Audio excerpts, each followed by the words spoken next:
Welcome to Scrollin', a podcast about the Elder Scrolls Online. I'm Ket, and this is episode number 74.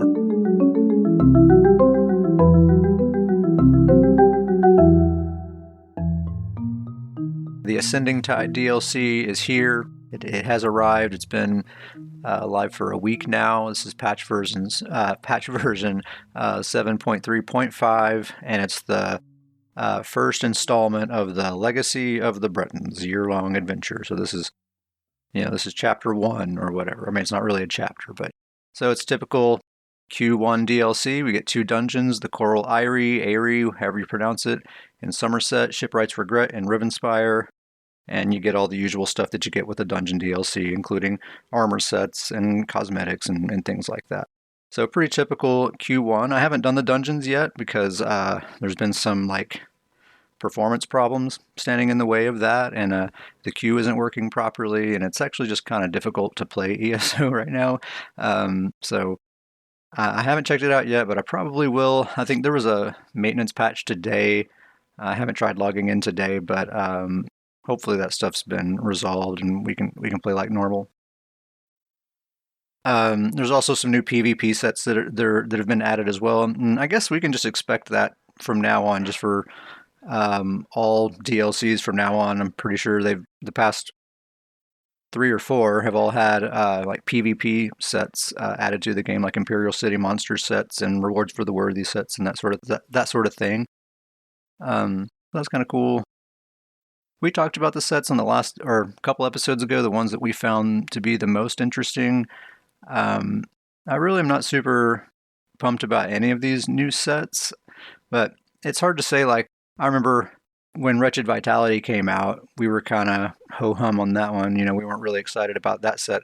But now it turns out it's actually one of my favorite sets because of this hybridization meta and all of that. It's actually a really, really good set. Grizzly Khan said, the game went down for maintenance again today. Yeah, I saw that on the dev tracker, like around 1 o'clock or something like that.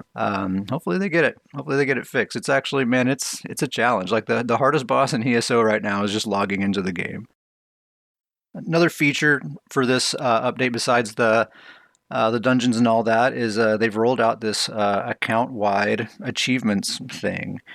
And this is kind of an interesting one because this isn't really a feature that people are like banging the door down about, that are like, nobody's like demanding account-wide achievements.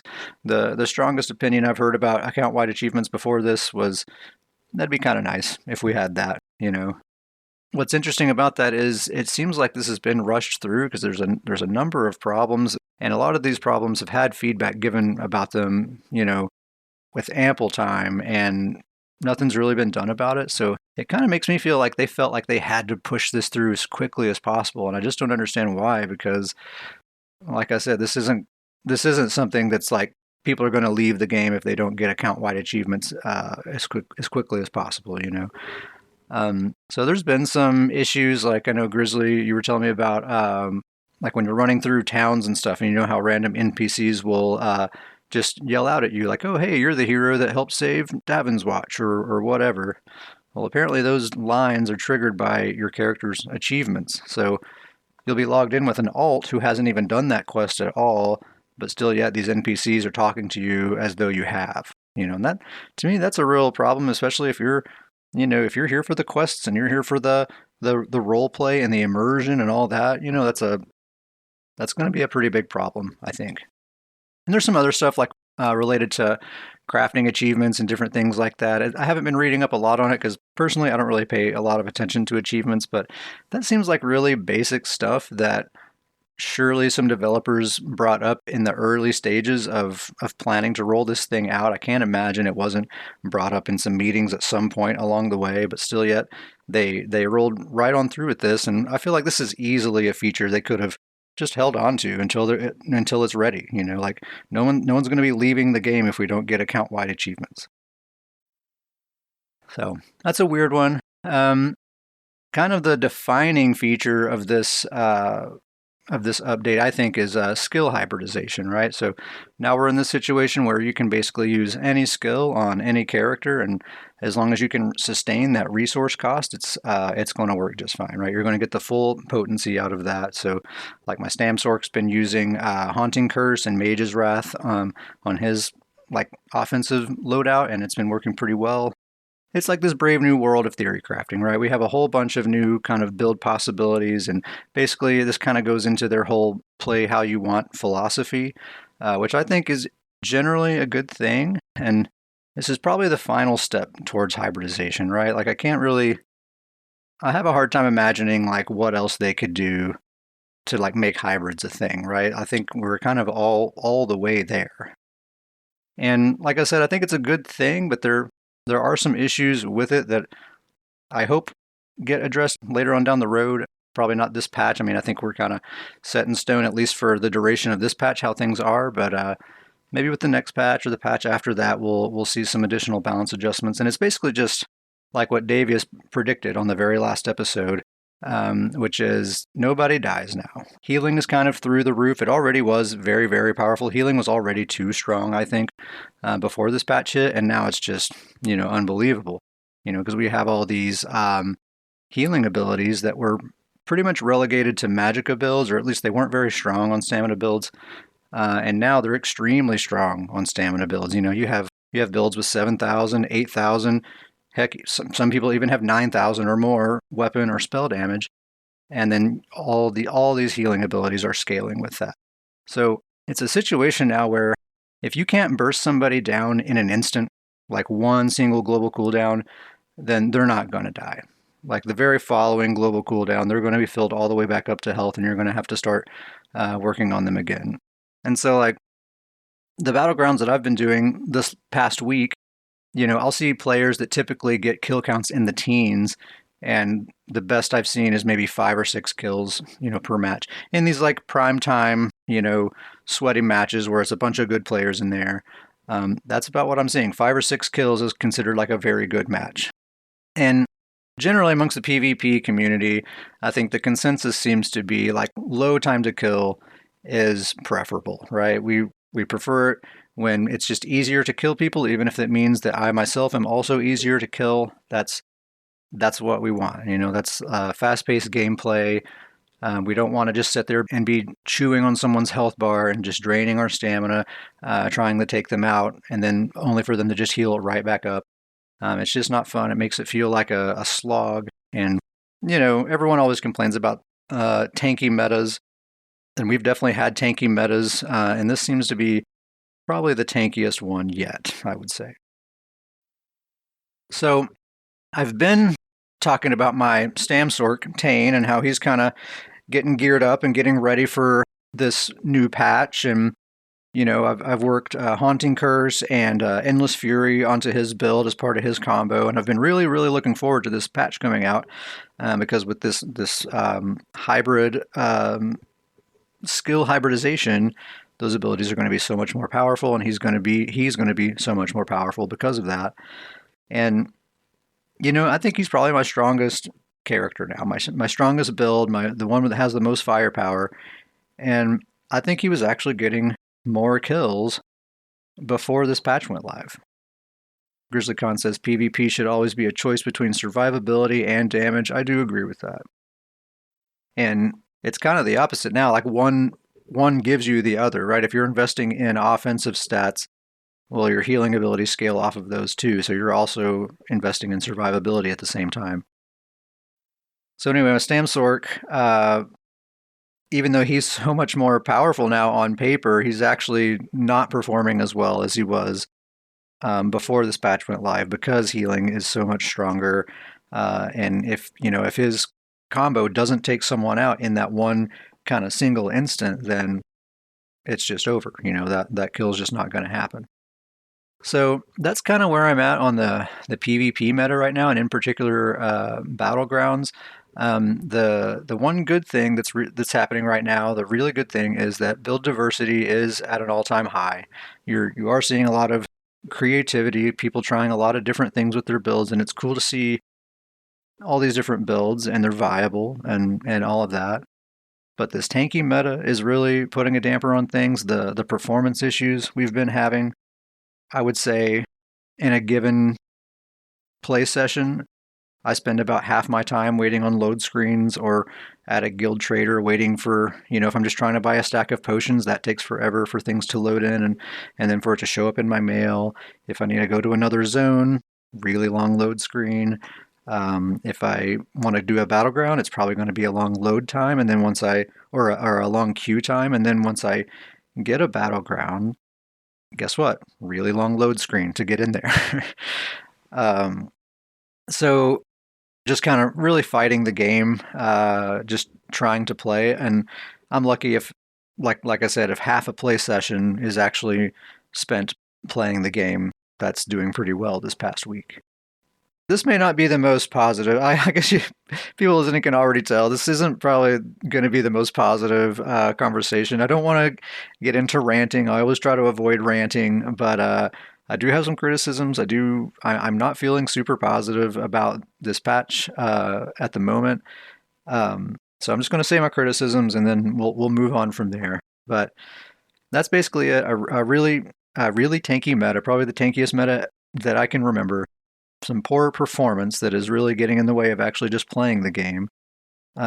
Also, this is a long dead horse. I'm basically kicking the skeleton of a long dead horse here, but we now have no deathmatch, or at least we don't have a dedicated deathmatch queue, right? It's a random only queue, so deathmatch is in there, but you're lucky if you get 1 in 10 matches as a deathmatch. Davius isn't here, but I think I can speak on behalf of him for this. Like me and Davius both, and really all of our friends in the game who are into Battlegrounds, we're in a whole entire guild of players who only want to play Battlegrounds, and we're all just interested in Deathmatch. None of the other objective modes are interesting to us at all. And now we can't have Deathmatch. And sure, we can go into a flag game or a land grab game and just play Deathmatch anyway, but the problem with that, and we've seen this before when we had the random queue only, is everybody's mad at each other because you have these two camps of players. You have people like us who just want to do deathmatch, and then you have people who really do want to focus the objective. And if you want to focus the objective and win the match that way, then the best thing a lot of the time is to avoid fights, is to run away from fights. And so you end up on teams with people that are kind of on two different sides of things. They're not on the same page. Nobody can agree how to go about playing the match. Everybody's mad at each other. You see match after match after match, people arguing in the group chat. And even outside of the game, you go to the official forums, you go to the subreddit, you see pages and pages and pages of people arguing about this very thing. That's why it's so mind-blowing to me that they've decided to go back to this random only queue, because we've clearly seen how toxic of an environment that this results in. And that's the main thing. I mean, I can maybe get over the fact that I can't play deathmatch and I'll just go and just kill people anyway and I'll have my fun that way. But it's the negativity in the environment that really turns me off. I'll play some battlegrounds, and when it's over, I don't feel good. I don't feel like I was just having a good time because I was just dealing with all of this negativity and people arguing the entire time, even if I performed really well. So that's turning me off. And on top of that, there's not much on the horizon. I feel like I could maybe get past that. I could maybe kind of rise above that and find fun anyway if I knew that there was something coming with this next expansion that was going to be exciting. But we already know what we're getting, right? We're getting a card game and we're getting 2 new companions. And I'm sure there's plenty of people who are going to be totally happy with that and have fun with that. But, this is my podcast, so I'm talking about what I'm interested in. Those things do not excite me at all, especially compared to things we've gotten in the past. We've gotten new classes in the past, new combat relevant skill lines. Battlegrounds were introduced with Morrowind, like major things, and this is 3 years in a row. This expansion will be 3 years in a row of what I would consider to be pretty weak expansions as far as what's being offered in that regard. And I'm sure the content itself that's coming out, I mean the Breton focused chapter I'm sure that'll be cool and fun and interesting. But if if it follows the trend of all the other expansions that have come out since Morrowind, basically since they've been doing this annual paid expansion thing, um, this will probably be the smallest one yet. Right? They've all every single one has been smaller than the last, with the same price tag, of course. So I think it's totally reasonable to expect this to be the smallest expansion that we've gotten since they've started doing these annual paid expansions. And even if it's great quality, that's great. But, if we're not getting a class, we're not getting a skill line in the smallest expansion yet, and on the tail of 3 years in a row of kind of weak offerings, chapter wise, there's just not, for me personally, there's just not a lot keeping me really excited when I have to get past this tanky meta, the performance issues, the fact that I can't play deathmatch, and there's not much to look forward to. It's pretty tough to just muster that enthusiasm. GrizzlyCon says 3 years elsewhere. No, elsewhere was a great expansion, but this year is the third. I'm counting this year as the third year, right? So 2 years ago we got Antiquities with Greymore. Last year we got the Companions. This being the third year with the card game and Companions. And Antiquities was great, but I feel like on its own, it's nothing compared to getting a new class or, I feel like it should have been Antiquities and something else. So there's just a lot kind of holding me back there. And on top of all that, this is also the 74th episode of the Scrollin' podcast. This is 74 conversations about the same video game, every 2 weeks.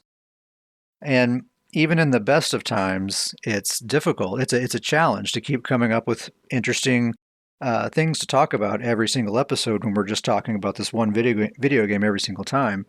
Even when we are actually feeling really enthusiastic about it, it's still a challenge even in those times, and especially in times like this. It's like I don't want to just record a bunch of episodes where I'm just complaining. That's not fun for me. That's not fun to listen to. The whole reason we started doing this podcast in the first place is because of that enthusiasm, because of these positive feelings. And if it ever gets to a point where all I want to do is complain, then, I don't want to be doing a podcast at that point. So I don't want to stop doing a podcast.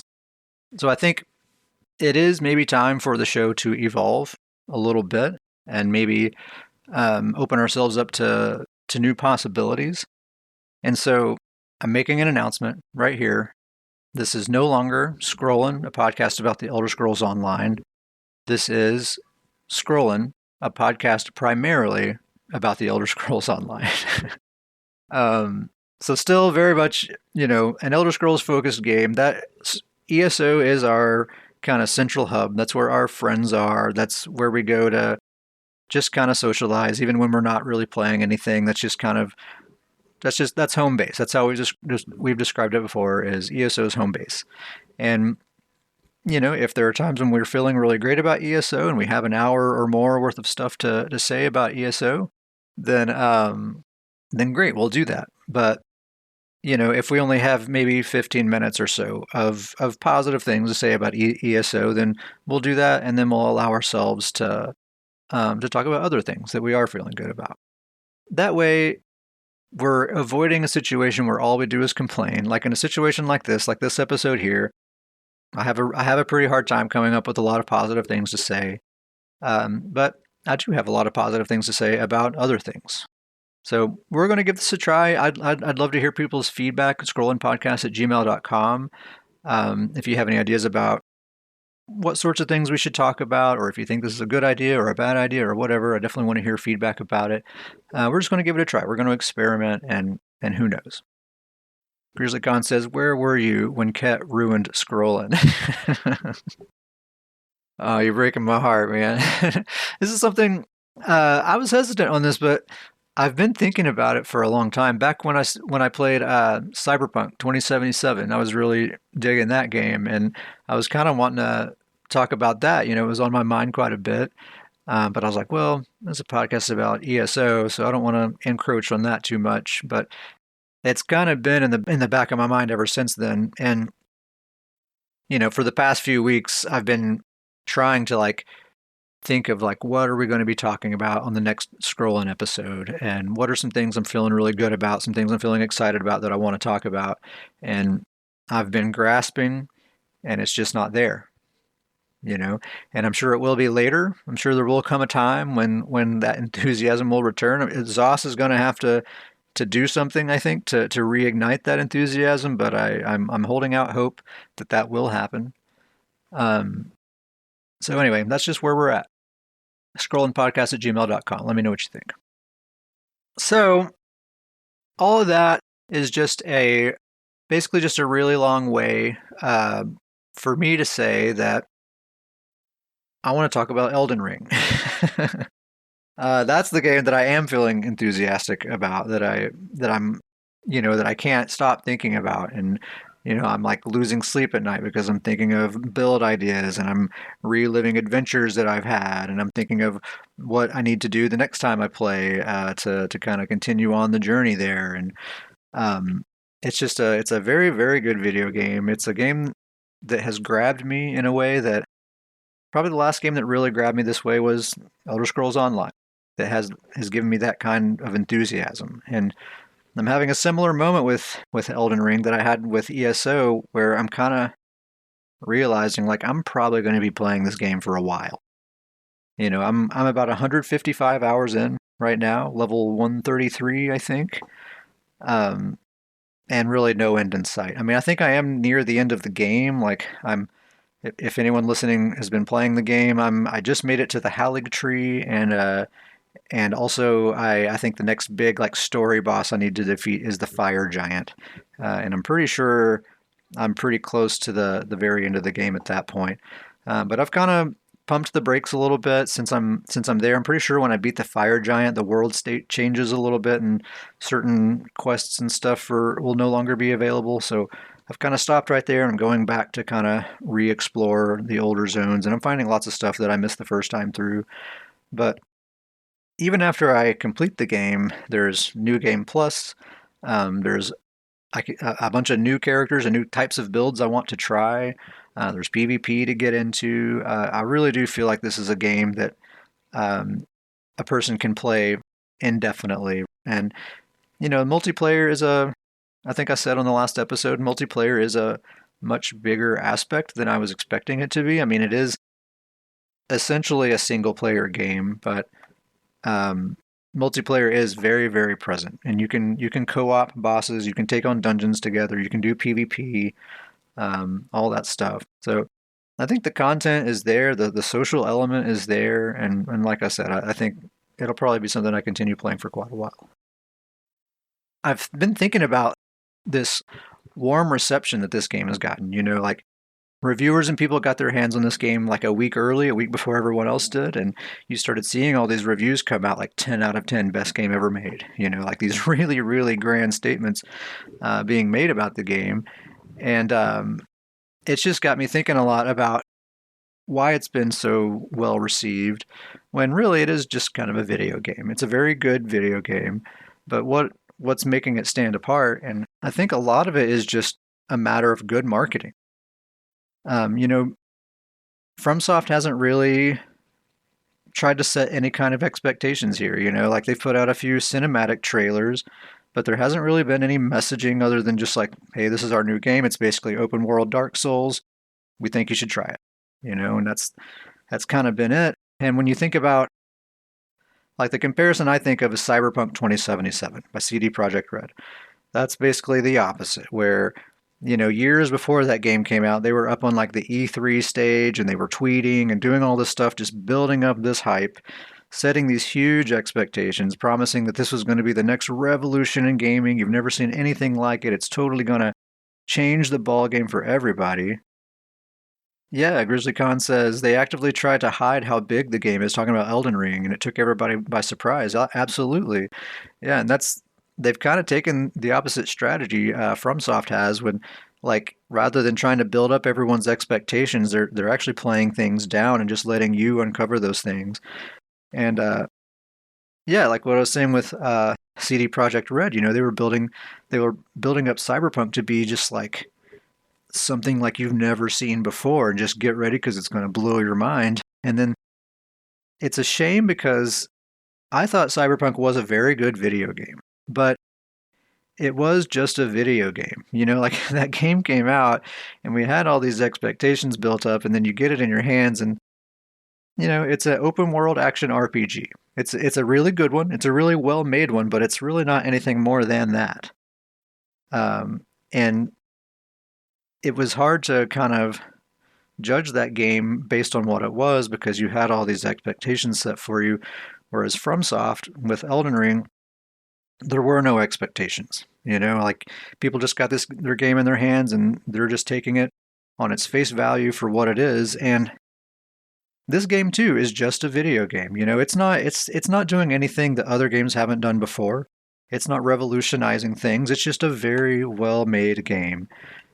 But nobody was expecting it to be anything more than that, right? There were no expectations being set at all. And so we can just take it for what it is and judge it based on those merits. So really, I think other than just being a really well-made game, it's a product of good marketing. I think the warm reception is largely a product of good marketing and not setting expectations that are, ridiculous.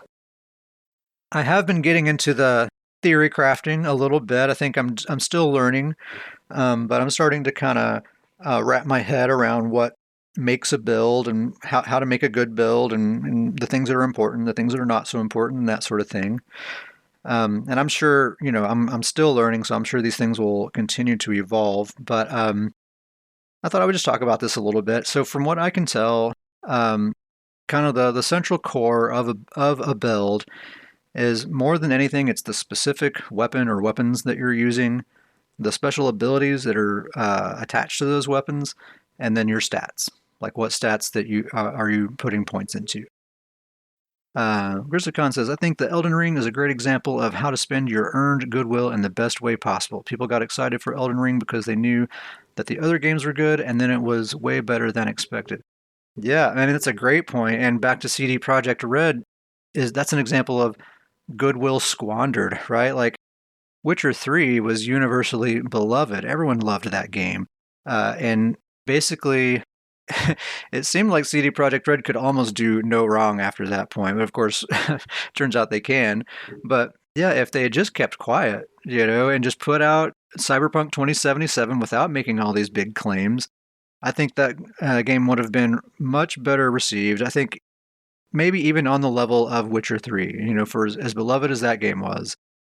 I thought, like I said, I thought Cyberpunk was a great game, and it was just a victim of bad expectations. So anyway, specific weapon that you're using, the abilities that are attached to that weapon, and what are your stats. And when I say specific weapon, I mean like the exact weapon. Like what's the name of that weapon? Like maybe you're using a greatsword, but there are like 20 great swords and they're all different. They have different sizes and shapes and weights. They have different swing speeds, different attack animations. They have different special abilities. So the specific weapon that you're using means quite a bit. And then, yeah, the special abilities and your stats. And that's kind of, I would say, 75 to 80% of your build right there.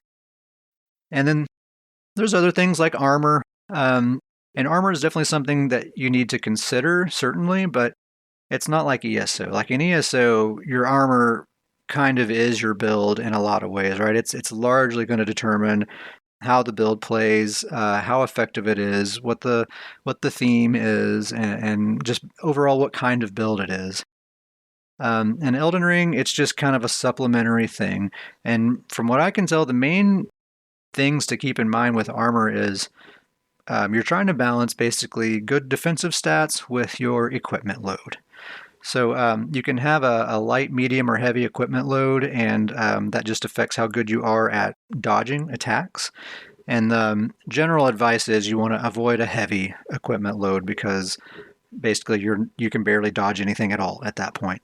And heavier armor does make you tankier, but you're fighting these bosses that are like smashing you with a hammer the size of a building, you're just going to crumple up like a tin can no matter what. It doesn't matter how tanky you are. You really do have to be able to dodge things. So generally most people shoot for a medium equipment load. I've actually been shooting for a light equipment load. And for me, if I'm shooting for a light equipment load, in my mind, I'm kind of already deciding that defensive stats don't matter. Like, I'm not really paying attention to that. So, really, as far as armor goes, the main things I'm keeping in mind is what looks cool, like what's the fashion, and then keeping under that light equipment load threshold. And that's really all I'm worried about. Because there is no transmog. Your character, like whatever you're wearing, that's what you look like. And there is a lot of really, really cool looking stuff. And like I said, since I'm not really worrying about defensive stats, I can just go with whatever looks cool and gives me a light equipment load, and I'm good to go. My actual build is basically Moonveil. Moonveil is my build. If anyone has been playing this game, you're probably very aware of the Moonveil katana. It's hugely popular. A lot of people use it. I know a lot of people kind of roll their eyes like, oh, another Moonveil build. Okay, cool. But I wasn't really seeking this thing out, and I didn't really have a build or any idea of like what I wanted my build to be.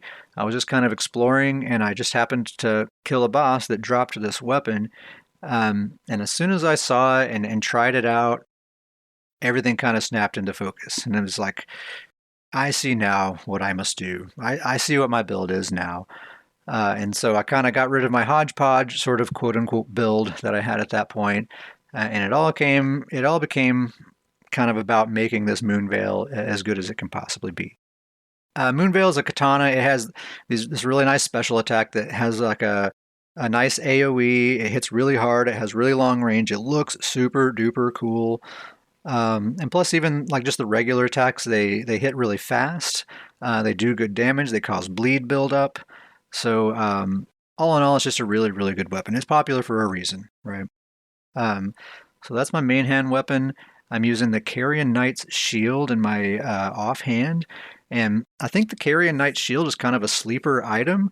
I think it's quite a bit better than what it appears at first glance. So it's a medium shield, and it gives you 100% physical damage mitigation, and that by itself is nothing special. There's a lot of shields that give you that, but this one is a lot lighter weight than the others. Um, so it helps me stay under that light equipment load threshold while still giving me that 100% physical damage block. So I have basically the best possible block I can have and the best possible dodge I can have at the same time. I think that's really the value of the Carrion Knight's shield there, is it helps you kind of achieve that. And so I kind of have both bases covered in terms of defense. I can dodge pretty much anything, and the few times when I can't really dodge, or like against enemies like the Crucible Knight, where like parrying and guard countering is very, very effective. I have no problem with that either.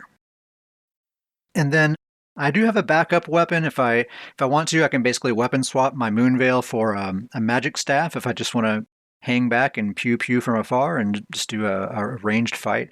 I do have that option. Um, and then the throwing daggers. I'm recently becoming all about the throwing daggers. I just buy a huge stack of these things every time I visit a merchant. They're very, very cheap. You can throw them really rapidly. They do decent damage. They can stagger. And you can just keep them in a quick slot. You don't have to weapon swap or anything like that. You hit X and you're throwing daggers. So I use that in boss fights quite a bit. Like if I'm in melee range with the katana and then the boss starts winding up for some big like AoE chain combo attack sort of thing, I can back up, get out of the way, just let him do his thing, and that whole time I'm just tossing daggers at him. And that could stagger him out of that attack, and at the very least, I'm just keeping up that pressure and doing that damage. It's also really nice, like for those times when the boss just barely has a sliver of health left, and you just want him to die quickly before he kills you. You can just kind of hang back and toss those daggers at him, and a lot of times that'll do the trick. Um, Talismans, I'm using the Arsenal Charm to increase my max equip load. Erdtree's Favor increases my health, stamina, and max equip load, so it's all about that equip load. I'm using Radagon's Scar Seal, which raises basically all of my stats, but also increases my damage taken. I don't find that the increased damage taken is very significant, especially since my whole strategy is to avoid all damage, basically. I'm dodging and 100% blocking basically everything that comes at me, ideally. So I don't really care about that increased damage taken. And then the Carrion Filigreed Crest, which lowers magic consumption by skills. That one's really nice because I'm not really investing in a big magic pool. I think I've put like maybe 20 points, or I've gotten my mind up to 20, and I'm not really going any further than that. But because of this talisman, I can still spam my special attacks plenty. Like I never run out of magicka. And then my stats, I'm level 133 right now. My stats may be a little bit unusual, but it's working well for me. I have 32 in vigor, which is health, 50 in endurance, which is stamina, 32 dexterity, and 41 intelligence. And I just put the base amount for the moon veil. It requires 12 strength, so I put 12 into strength just so I could use the moon veil. 50 endurance. I know a lot of people are going to hear that and think like that's a lot. That's too much endurance, but endurance affects your equipment load, and having that light equipment load, I'm really focusing on that. I really want that to be a thing, and it feels really good. I've really been enjoying it. Plus, it just gives me a whole bunch of stamina. I mean, I can spam my attacks, I can spam roll dodge, I can sprint as much as I want to. Stamina is really just kind of a non-issue. So for me, it seems to be worth it. That is points that I could be putting into like more offensive stats, so I could do more damage, or something like that. But I like 50 in endurance. It's feeling pretty good to me.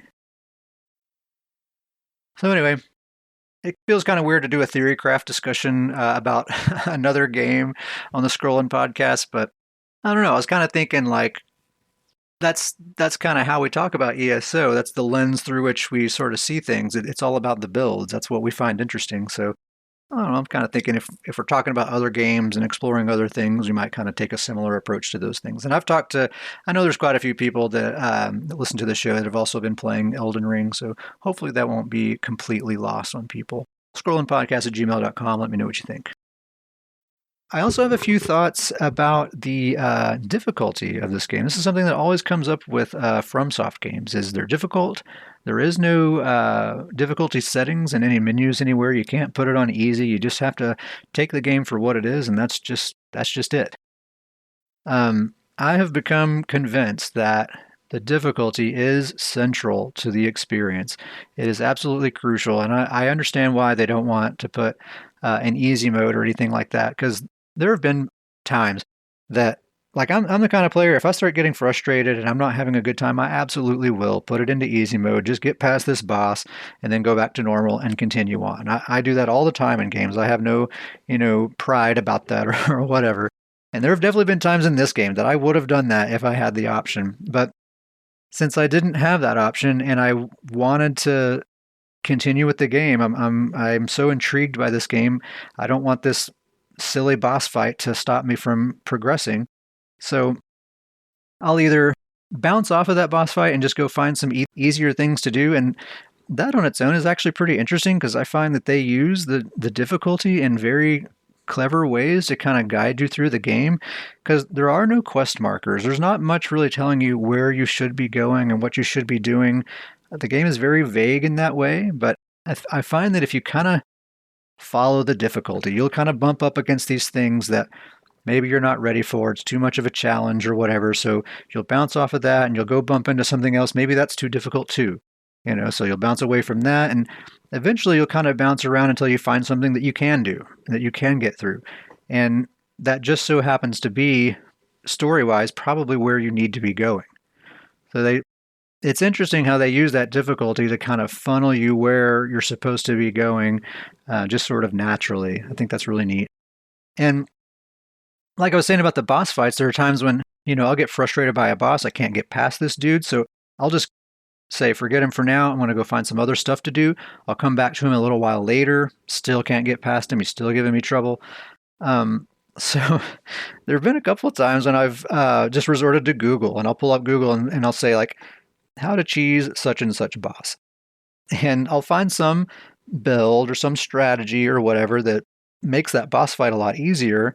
But the thing is, I have to go and play the game to do that, right? Like, I have to go complete some quest to get this special ability, and I have to go clear this cave and beat the boss at the end to get this special weapon and all these things. I have to go and like do things in the game, and after hours of gameplay, I'm actually prepared and ready to go to this boss and quote unquote cheese the boss, But at that point, yeah, the boss is a lot easier, and in a couple of cases, it's been like way, way, way easier, like not even hard at all. But it's still satisfying because the boss hasn't changed at all. I've changed, and it doesn't feel like I'm necessarily cheesing the boss. It's I'm enjoying the fruits of my labor. I've put in the time, I've made the preparations, and now I'm getting past this boss because of that. And to me, that's really rewarding. And now there's plenty of players that they don't like doing that, and they just want to learn the attack patterns. They just want to go toe to toe with the boss and not cheese anything, and just it's them and their sword, and that's it. And you know, that's totally an option.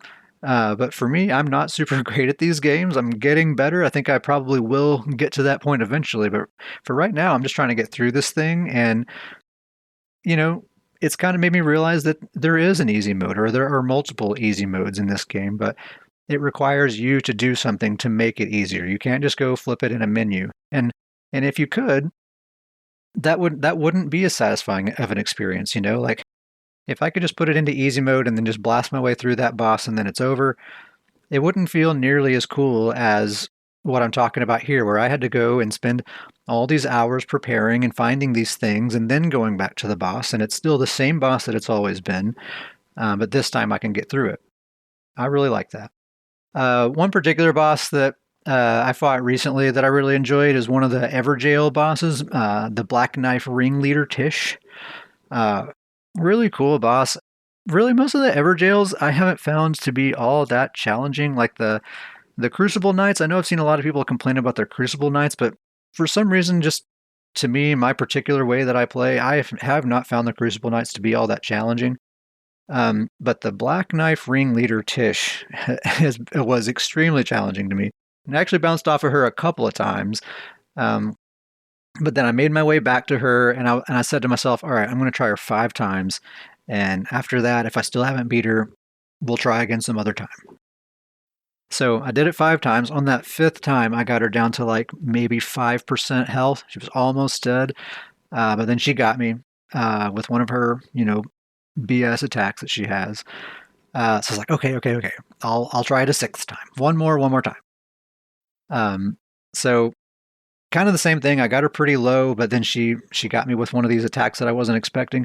But this time was different because halfway through that fight, it clicked, and I had this boss totally figured out by that point, And it was already too late because I was already missing a lot of health, and she was kind of pressuring me and stuff like that. But I knew in my mind, okay, I'll do one more after this, and then she's toast. Um, and then that's exactly what happened. I fought her one more time, and it's like all of a sudden it wasn't even hard. It wasn't even challenging at all. And I just kind of abused her. I kind of bullied her around and until she was dead. And I've seen people, or I've heard people describe boss fights like that, where it seems impossible at first, but then by the time you've learned that boss, that last time where you actually beat them, it doesn't even seem hard at all. You're just kind of going through the motions. That's pretty cool. I had a very safe sort of strategy that I figured out for her. Basically, I was using the Moon Veil, of course, and anytime she would sprint straight at me, like with both feet on the ground, she would kind of try to charge at me and do an attack. I would just kind of wait, and as soon as she got close enough, I would do the horizontal slash special attack that you can do with the Moon Veil, and that would stun her out of whatever she was about to do and do pretty good damage as well. And then I could do like one more regular R1 attack, and then basically she would jump back out of the way, and we would reset the fight. And I basically just did that every single time. And I think what's important to if you're going to try that strategy is make sure that what I was doing is just evading. I would just keep distance. I would dodge. I would run away. I would not let her get close to me at all until both of her feet were on the ground and she was running straight towards me. And then I would sit and wait and do that horizontal slash. Any other time, if she flies up in the air, I run away as far as I can because she's about to do this big AoE one-shot attack. If she's flying straight towards me, It kind of looks like she's running, but if you look closely, she's actually gliding across the ground and kind of has a hand outreach towards you. That's going to be a really nasty grab attack. So just avoid that. I would just evade and avoid the entire time until she had both feet on the ground running straight at me. That's when I would use that horizontal slash to knock her out of that and then do one more hit. And about one out of every 3 or 4 times, her poise would break and she would go into that prone position where I could do a critical attack. And I just beat her that way. So a pretty safe strategy. I'm sure there's more efficient, flashier ways to beat her, but that's what worked for me. So anyway, I think that's about all I have to say about Elden Ring. So how long did I spend talking about ESO versus how long did I spend talking about Elden Ring? Maybe about equal, but most of the ESO stuff was kind of negative. So I do apologize, but like I said, I don't have any plans to just for this to be an ESO bash cast. Okay, like uh, if we don't have things like positive things to say, I think for the most part we'll just not will not say much in that case, and we'll just focus on the good things that we do have to say. And if it's like an episode like this one where I don't feel like I have a lot of good things to say, maybe we'll just kind of state our piece about the criticisms that we have or just whatever thoughts we do have, and then just move on to whatever we are feeling good about. And like I said, it's something I've been thinking about for a while. I've been wanting to evolve this show. Even when I first started doing this podcast, I wondered from the very beginning, like, how many episodes can I do about this one single video game? I guess we'll try it and see. 74, I think, is quite a bit more than what I was expecting in the beginning. And it's going to keep going, and hopefully, we kind of already know what the content schedule is for this year. I feel like this year's kind of a wash, but I'm really hoping next year Zos kind of steps it up. I feel like I'm not the only one who needs to be dazzled in order to kind of rekindle that flame. So I'm really hoping that next year we don't get another, you know, pandemic kind of excuse kind of thing like we've gotten the last couple of years. I think, we've all had time to adapt. This is the world we live in now, and other studios are putting out content just fine. So that's what I'm hoping for. Anyway, I guess that's about all I have to talk about here. Shout out to Grizzly Con for being here in the chat and making me feel like I'm not just literally talking to myself. Thank you very much, Grizzly Con. If you would like to send us an email, scrollandpodcast@gmail.com is the email address. Any suggestions for the show, questions, things you'd like to hear us talk about, just say hello, tell a joke, really, anything you like, scrollandpodcast@gmail.com. We do have a guild in ESO. If you're interested, send me an email, scrollandpodcast@gmail.com. It's called Stoons Goons. It is the best named guild in the game. Prove me wrong. And if your guild roster is full, but you want to be a part of the community anyway, scrollandpodcast@gmail.com and just ask to be invited to the Discord. And that's really where the action happens anyway. That's where kind of all of our conversations happen and how we organize and all that sort of stuff. And as far as I'm concerned, if you're in the Discord, you're part of the goons. So scrollandpodcast@gmail.com and we'll get you in there. Anyway, I think that is the end of the show. Thank you very much for listening. Davius will be back next time. We will see you then.